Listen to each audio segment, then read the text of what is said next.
সর্বকালের সেরা ক্রীড়াবিদ খ্যাত বক্সিং কিংবদন্তি মোহাম্মদ আলীর যে কয়টি লড়াই বিখ্যাত হয়ে আছে তার মধ্যে অন্যতম র্যাম্বল ইন দ্য জাঙ্গল।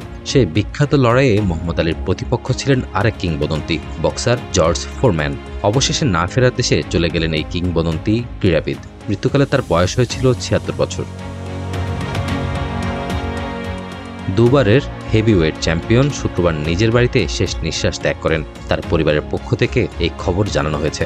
ইনস্টাগ্রামে পরিবারের পক্ষ থেকে লেখা হয়, অত্যন্ত দুঃখের সঙ্গে জানাচ্ছি আমাদের প্রিয় জর্জ ফোরম্যান মৃত্যুবরণ করেছেন। ২১ মার্চ তিনি মৃত্যুবরণ করেন। সে সময় পরিবার তার পাশেই ছিল। উনি যেমন একজন ভালো স্বামী তেমনি একজন ভালো বাবাও ছিলেন। ১৯৭৪ সালে র্যাম্বল ইন দ্য জাঙ্গল লড়াইয়ে ফোরম্যান হেরে যান আলীর কাছে। বিশ্ব চ্যাম্পিয়নের খেতাব হাতছাড়া হয়। কিন্তু প্রায় ২ দশক পর বিগ জর্জ হারিয়ে দেন মাইকেল মুরারকে, খেতাব পুনরুদ্ধার করেন। ৪৫ বছর বয়সে বিশ্ব হেভিওয়েট জয় করার পর সবচেয়ে বেশি বয়সী চ্যাম্পিয়ন হিসেবে রেকর্ড গড়েছিলেন তিনি। গাজী গ্যাস স্টোভ, রান্নায় আনে শিল্পের ছোঁয়া। মৃত্যুকালে বিশাল সম্পদ রেখে যান জর্জ ফোরম্যান।